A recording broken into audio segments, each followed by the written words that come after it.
AI and tech stocks are getting crushed. Here in a chart of the day, the biggest AI stocks down 5, 10, even 12%. We can see here Nvidia holding up relatively well, just down 3.6% on the day.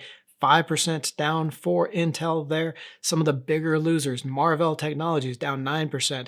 We've got ARM Holdings, ticker ARM, down 10%. And the big loser of the day, down 12%, almost 13%, Micron Technology, ticker MU. And that tech sell-off is spreading to the rest of the market and threatening to crash this bull market. But I found one group of stocks, 5 cash kings, that are still going to grow your portfolio. I'm going to show you why AI stocks are falling, how bad it could get, and then reveal the other group of stocks growing cash flow and the stock price. Now, the reason why we're seeing AI stocks drop, not just this week, but over the last couple of weeks, is because the boogeyman is back on these earnings. We are seeing turbocharged earnings pushing these stocks higher, okay? S&P 500 companies expected to grow their earnings, those net profits, by 20% this quarter. That would be the second quarterly increase of 20% or higher. Huge earnings increases, and that's even more for these AI stocks. These AI hyperscalers and other stocks growing their earnings by 30, 40, 50% just in the quarter. But there is a big asterisk with that, and it has to do with how much they're spending for this growth. Okay, here we can see the hyperscalers soaring capital expenditures. That's CapEx. That's the amount of money they're spending on building out these data centers, buying those NVIDIA chips, and all that infrastructure and hardware. See here, Alphabet, Amazon, Meta, Microsoft, and Oracle. Just those 5 companies, okay? We can see the amazing increase in spending by these companies. Just $410 billion last year, expected to hit $760 billion this year, expected to top $1 trillion in capital spending in 2028. So that capital spending is increasing. It is increasing the growth, the revenue growth for these companies, but at a huge cost. And that cost is in cash flow. Now, I'm not going to get into the go all nerd on you with the financial statement analysis and the accounting tricks that they use. But basically what's happening is in the income statement where they're showing that earnings growth of 20% that is really boosting these stock prices, it's a little bit manipulated, okay, because they're not reporting all of that capital expenditures as a cost for that current year. Okay, they're spreading that out over 5 or 6 years. That's making those earnings look artificially higher. But you cannot hide that, the sad truth here in the cash flow. And that's what we see here in this V-shaped recovery chart here in the article. It says consensus quarterly analyst estimates for free cash flow. Now, what that is in the cash flow statement where you've got the cash flow from operations. So that net income that was reported, but minus out the capital expenditures, okay? Minus out that kind of accounting manipulation, that accounting trick that they use to make their earnings look higher. And you can see here, that is set to plunge $61 billion for cash flow from those five companies there, Alphabet, Amazon, Meta, Microsoft, and Oracle, from $61 billion in the third quarter of last year, expected to reach negative $6.7 billion in the third quarter of this year. Okay, so in just 1 year, a change of almost $70 billion in free cash flow per quarter for these companies. And we can see that on a per company basis. Here we are with Google. If we scroll down in the cash flow statement, we can find this levered free cash flow. Now you're going to see 2 numbers here, the unlevered free cash flow, which is what a lot of platforms will present there, and the levered free cash flow, that is after debt. So that is a little bit more, a little bit truer statement into the actual free cash flow that is available for investors in the stock there. And we see here all the way up to $56 billion there, December 2023, started falling as they started building out that AI infrastructure, down to $53 billion in 2024, plummeting to $38 billion last year, and expected to only hit about $27 billion so far over the last 4 quarters. We'll see that continue to drop lower. And here, the poster child of that problem with cash flow, Oracle Corporation, ticker ORCL. We'll scroll down here into a levered free cash flow, and we can see here, topped out at about $10 billion in May of 2024. And then ever since then, as they started building out those data centers, really starting to increase that infrastructure spend, that capital expenditures, now negative $20 billion cash flow. And why this is important, why this keeps on coming back to bite those AI stocks. Now, Micron Technology down 13% on the day, all of these stocks coming down lower, is because eventually that debt has to be paid. That debt comes due of increasing that capital expenditures, increasing that spending, and it's going to start hitting revenue or earnings growth. We are not going to see that 20% plus quarterly earnings growth every single quarter. And that's the fear in these AI stocks. Now, understand though, this is probably not the end to the 3-year bull market, especially in those AI stocks. We will see continued spending in this idea. But just over the next few months, this could easily be the next 5 to 10% market correction that we seem to have every year anyway. Okay, you can see here all the way back into the 70s. These red dots are the biggest drop each year. And you can see that pretty much every single year we have a drop of about 5 to 10% at least, just those normal market corrections. That's going to mean a crash even of 20 or 30% in some of these AI stocks. Okay. Anytime a stock goes booming so much higher than the market, you're also going to see it come down quite a bit faster when the market does have these corrections. So, anytime we see these corrections of 5 or 10% in the market, which again happens every single year, a lot of times happens more than once a year, you're going to see a 20 or 30% crash in a lot of these AI stocks, and you need to be ready. And I found the perfect balance to that problem of cash flow destruction in the AI stocks, in the tech space, is in the energy sector here. We see cash flows are booming in this space. Here we can see free cash flow forecast for 2026 and 2027 before the war and today. So this lighter blue bar is before the war free cash flow forecast for 2026 and 2027. Today is the darker blue bar. So you can see where analysts had forecasted free cash flow for each of these 5 companies. We've got ExxonMobil, it's XOM, Chevron, CVX, ConocoPhillips, ticker COP, Valero Energy, and Marathon. You can see each one of these now after the war, after that war has started coming together in and negotiations for and into it, we can see how much that free cash flow is expected to increase in these. Before the war, Exxon was expected to have free cash flow of $67 billion over the next 2 years.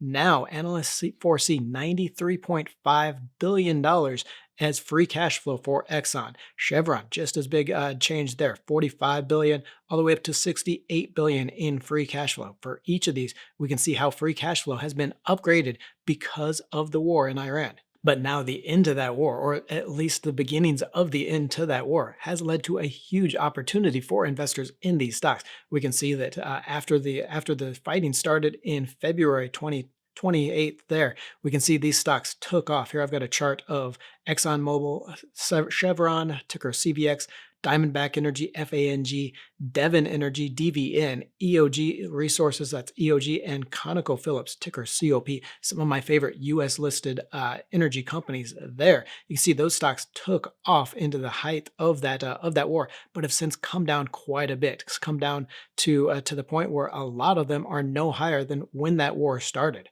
Now, that has to do a lot with the price of oil, how much these companies are getting out of every barrel of oil that they dig out of the ground, but also as well as investor sentiment. A lot of investors just rushing to the exit with that MOU signing for the Iran war, bringing that to an end, hopefully, and as well as a crashing oil price here.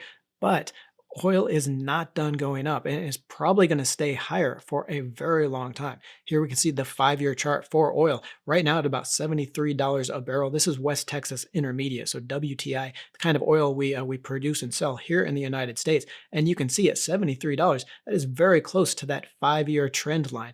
Okay, it's quite a bit up from the $56, $57 a barrel before the war started because we were in a glut situation. We had much more in reserves than we needed as far as oil, but then has since rocketed higher with the war, but has come down to really kind of a fair value price for those barrels of oil. And the problem with that lower oil price, the problem with the stampeding investors out of oil stocks right now is that oil isn't going to go much lower. Okay, we are seeing a huge depletion of reserves throughout that war. It says here, oil executives sounded the alarm over dwindling stockpiles. And we can see here barrels of crude in the U.S. Strategic Petroleum Reserve. This is the picture we are seeing globally. All strategic reserves around the world have really spent down their reserves over the past couple of weeks, but even more since that. We can see here these oil reserves from the Strategic Petroleum Reserve here in the U.S. started falling quite a ways about 2023 and have since bottomed to really a 40-year plus low. Here we can see here the barrels of crude in that Strategic Petroleum Reserve just this year from about 400, a little over 400 million barrels there, down to a low under 300, about 270 million barrels there in the U.S. Strategic Petroleum Reserve. And what we're seeing here in the U.S. SPR as well as globally, these reserves are getting so low that they're starting to cause infrastructure problems in these caverns where these barrels are stored. Okay, you cannot indefinitely take these out, take these barrels down to zero, because it's a matter of how you get those barrels back out and the infrastructure within those caverns. So we are at a low point that is going to cause world reserves to have to be refilled very quickly after that. That's going to be extra demand on oil. Even after ships start going through the strait there, even after that the Strait of Hormuz gets back to normal and shipping those barrels of oil from the Middle East, that is going to be a huge demand on that, and oil is not falling. Okay. And that's all assuming that the shipping from the Strait of Hormuz goes back to normal. It is a very big question mark here. We saw Iran declared the waterway closed again just last weekend because of the fighting in Lebanon between Lebanon and Israel. So this whole agreement between the U.S. and Iran could fall apart at any moment, drive the price of oil back up. And that's just going to be a bonus for oil stock investors, because we really don't need to see the price of oil going back up to $80, $90, $100 a barrel. Here at $73 a barrel, even up 65 and above. A lot of these U.S. drillers are cash flow positive, hugely cash flow positive. We can go here to the cash flow statement for Diamondback Energy, one of my favorite oil stocks there. We can go to this levered free cash flow again. Now, again, remember that levered free cash flow is the difference between how much a company makes in that operational cash flow. So the core operational cash generated by the company minus out those capital expenditures, those expenditures it's making to grow. And here we see it did cap out at about $2.2 billion there in 2024. Fell quite a bit over the last year as those oil prices did come down to $56, $60 a barrel, but has since jumped higher. $1.4 billion in free cash flow over the last year. That is going to continue to grow as these companies just develop more, get more from their oil and really send that oil into an undersupplied market. We see the same story here with Devon Energy, ticker DVN, and I'm going to be comparing all of these oil stocks to show you the top 5 that I'm buying here in a little bit, but we can go down here to free cash flow here, levered free cash flow, $1.6 billion over the last 12 months. And we can see here, other than last year, 2025, that is the highest it's been in about 5 years, okay? All the way from $1.3 billion in December 2022, $1.6 billion in levered free cash flow over the last 12 months. Again, I can tell you this is going to be even higher over the next year as those oil prices remain fairly high. Here, I want to use the comparison feature there on Seeking Alpha to compare some of the best and some of the top energy stocks that I follow. Got a list of 8 energy stocks, U.S. energy stocks that I follow constantly. I want to compare them, really narrow it down to the top 5. This is a great feature there in Seeking Alpha Premium. I'll leave a link in the description below. If you want to try this comparison feature out, you're going to see how we can compare all the fundamentals side by side for these companies. That link is going to get you a 7-day free trial plus the summer sale going on right now. Going to be 25% off if you decide to use it after that 7-day free trial. So make sure you check out that link in the description below. But we can see here we've got Exxon, the king among oil stocks there. ExxonMobil, ticker XOM. FANG, Diamondback Energy, FANG, Chevron Corporation, CVX, Devon Energy, DVN. We've got EOG Resources, EOG, that's primarily a natural gas play, Coterra Energy, CTRA, EQT Corporation, again, that's another mostly natural gas play there, EQT, and ConocoPhillips, COP. Now, some of these, obviously, XOM, ExxonMobil, and Chevron, a little bit larger. They're much more globally integrated. You've got Diamondback Energy and Devon are much more value plays on the U.S. space. So if you're looking at the U.S. doing particularly well in especially those shale plays, you look for FANG and Devon Energy. Want a little bit less international exposure compared to those heavyweights there. EOG and EQT both very big into natural gas there. And then ConocoPhillips has a little bit more of that downstream, a little bit more of the retail exposure. So a lot of times I'll kind of compare these stocks to see which ones are doing better and which ones I want to narrow down my list to buy. We can see here over the last just year to date, we see the really the winners and the losers here. Trading in a fairly tight band there. You can see here most of these are right around that 20 to 25% return over the last or year to date. That obviously tells us that these mostly, for the most part, trade along that industry norm. Okay, however well the energy stocks and that sector does, these stocks are going to follow that. You're going to get the very best of the best are going to outperform, and the ones that are lagging, those are going to lag. Okay, so the ones that might not do so well. So we've got EQT here down 3% for the year so far. I do believe there's some value there in EQT, especially on that natural gas play. But so you've got EOG, especially, EOG natural gas has done so well, 27% so far this year, whereas EQT has underperformed. I think there's a lot of value there relative to EOG in those shares of EQT. But we see the rest of these, FANG and Devon, DVN and FANG up 18 and 25%. Again, that's a factor of them being very much focused on the U.S. shale assets and how well that is doing in light of the higher oil prices in the U.S. and in light of that Iran war. But we want to go down here to growth first. Always want to see the revenue growth forward estimates for these. Now, obviously, this isn't a growth sector. Okay, you're not going to see the kind of revenue growth here that you see in AI stocks or tech stocks, but you can get a sense of who is really growing their revenue faster than others. Here with the large integrated global sources, we see 3% and just 1% growth in revenue for Exxon and Chevron, kind of being left behind compared to 15% and 22% for Devon Energy and FANG. Okay, these are the ones that are really reinvesting that money into that growth, growing their reserves, as well as what they're drilling and producing and getting that production higher.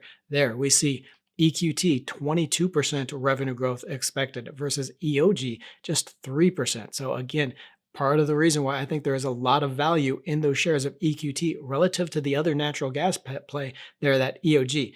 EQT growing its revenues by 22% versus just 3% for EOG, and yet EOG has outperformed by a wide margin. But then we want to put that into perspective with the valuation here, because even a great company growing that revenue can be a bad investment if the stock is just too expensive relative to that growth. So we have here the PE, the price to earnings ratios, the valuation ratios, probably more of these ratios than we need. But what I would look at here is really the price to earnings to growth. Okay, this is going to be adjusted for the earnings growth, not the revenue growth, but the earnings growth. So we want to look at some of these PEG numbers, the PEG non-GAAP.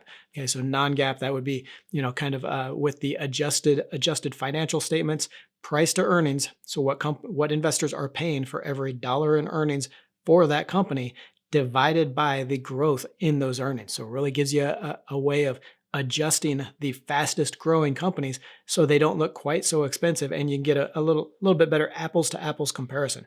Here doing that, we can see price to earnings to growth. Exxon trading for about 0.93 times, Diamondback 1.15 times, Devon 0.097, and Chevron 1.28 times. Okay, so we can see here that kind of interesting situation here. Exxon and Chevron growing at far slower than some of these other drillers, these other producers, but also trading, Exxon at least, trading for quite a bit lower on a price to earnings basis. So adjusted for that lower growth, Exxon looks like a pretty good value deal here at 0.93 times.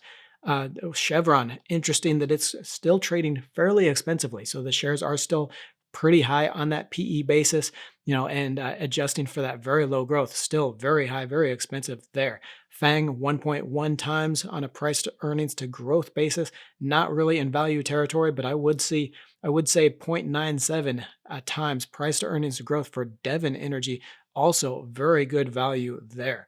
EOG 0.63, the cheapest or the relatively least expensive of the group. That is interesting considering the stock has done so well over this last year. EOG up 28% so far year to date. And we can see here that could be just a function of how badly it's done now it's 25% over the 3 years. So not doing too badly over the last few years.